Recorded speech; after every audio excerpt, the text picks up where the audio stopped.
Dalam Bapa dan Putra dan Roh Kudus. Amin.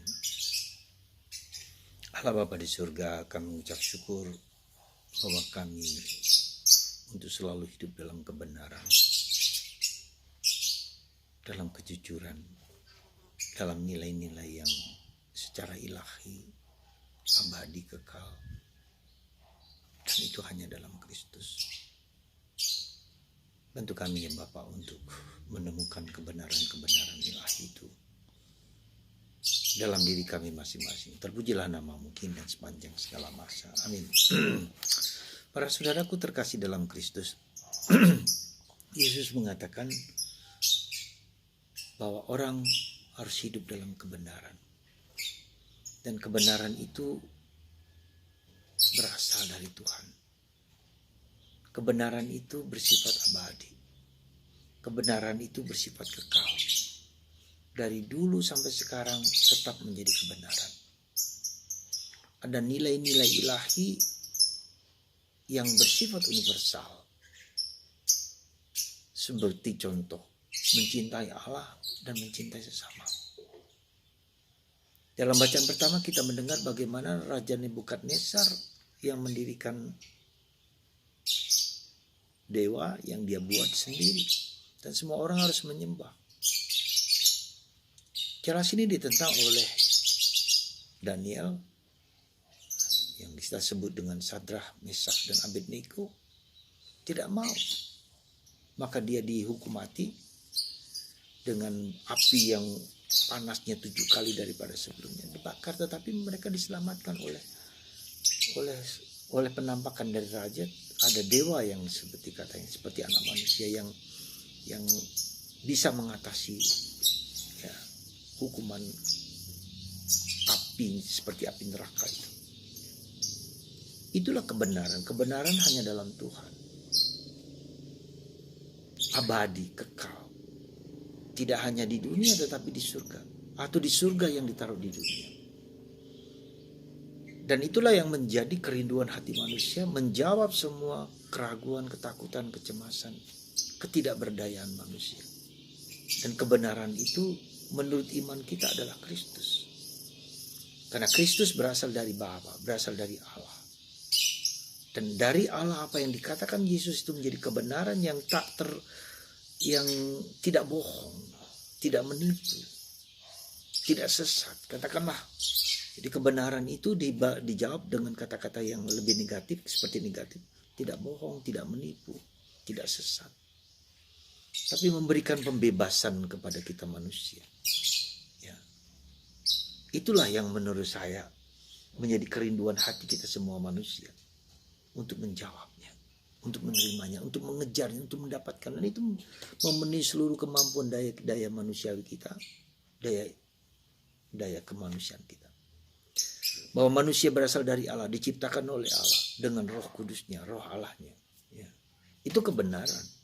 Jadi manusia bukan hanya secara fisik, secara bahan yang terbuat dari kerapuhan, keterbatasan dan bisa hancur. Tapi ada sesuatu yang hakiki. Jadi kebenaran itu merupakan sesuatu yang hakiki, yang hakikat, yang ada dalam diri manusia dan harus ada dalam diri manusia. Dan tidak lain itu adalah Tuhan. Dan Roh Kudus, Roh Allah. Maka ketika Allah menciptakan manusia, dia menghembuskan nafas, menembuskan ruah, menembuskan rohnya kepada manusia. Dan roh itulah yang membuat kita menjadi manusia ilahi, manusia yang hidup. Maka perjalanan kita bukanlah perjalanan untuk mencari yang dapat hilang, yang dapat lenyap. Tetapi yang abadi. Maka Yesus mengatakan kamu berasal dari bawah, saya dari atas. Dan kamu tidak dapat sampai ke atas kalau tidak melalui aku.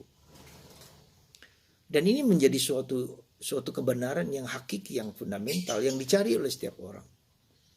Yang dapat menjawab kebutuhan dasar. Karena Tuhan memberikan kepada kita rohnya sendiri. Dan rohnya ini mencari pasangannya kepada Allah. Yang memberikan, siapa yang memberikan roh itu? Adalah Allah sendiri. Jadi saudaraku terkasih dalam Kristus. Menjelang Paskah ini Yesus mau menunjukkan kepada kita siapa dirinya itu. Meskipun kalian adalah anak Abraham, kata Yesus kepada orang Yahudi. Tapi kalian menolak aku. Karena dari Abraham itulah dijanjikan akan datangnya sang juru selamat, sang penebus yang Tuhan sendiri berikan kepada kita. Kebenaran itu dari Allah, bersifat universal, bersifat hakiki, ya, menjawab seluruh kebutuhan dasar manusia. Bukan hanya di dunia ini, tetapi juga di surga. Jadi antara dunia dan ilahi itu satu. Ya. Jadi saudaraku terkasih, sementara kita tidak mencari kebenaran itu, maka itu akan menyesatkan kita. Dan kebenaran yang nyata itu sudah teruji dalam sejarah perjalanan waktu dari Abraham hingga sekarang pada Yesus Kristus. Ya, teruji. Ya. Bukan sesuatu yang bisa diragukan, tidak dipastikan. Ada keterujian, ada dalam sejarah. Maka ketika teruji dan terbukti, maka kita jangan cari-cari yang lain lagi. Jangan cari-cari yang lain lagi, yang sudah pasti, sudah yakin di dalam Yesus. Maka mari mencari kebenaran. Setiap orang harus mencari kebenaran. Dan jawabannya ada pada Yesus. Dan Yesus mau mengatakan bahwa ia datang bukan karena kehendak dia sendiri. Aku datang bukan atas kehendakku sendiri, melainkan dia yang mengutus aku. Dan ini penting bagi kita, bukan Yesus yang mau, tapi Bapa yang mau mengirim putranya sendiri, mengutus putranya sendiri untuk membebaskan manusia supaya sampai kepada Bapa di surga. Sekali lagi saudaraku, mari kita mengalami kebenaran itu dalam Yesus. Dan mengalami kebenaran dalam Yesus dalam sabda-sabdanya, tertulis dalam kitab suci, tetapi juga yang tidak tertulis dalam relasi personal dengan kita dengan Yesus. Ya, semoga dua unsur aspek penting ini, unsur eksternal di mana Tuhan menyelamatkan aku, membebaskan aku, tapi unsur internal dalam batinku supaya aku mengimani, mengakui Yesus Kristus dalam diriku. Tuhan memberkati Anda semua. Semoga kita dalam masa Paskah ini sungguh mengalami Yesus sang juru selamat, sang penebus. Tuhan memberkati kita, Bapa, Putra, dan Roh Kudus. Amin.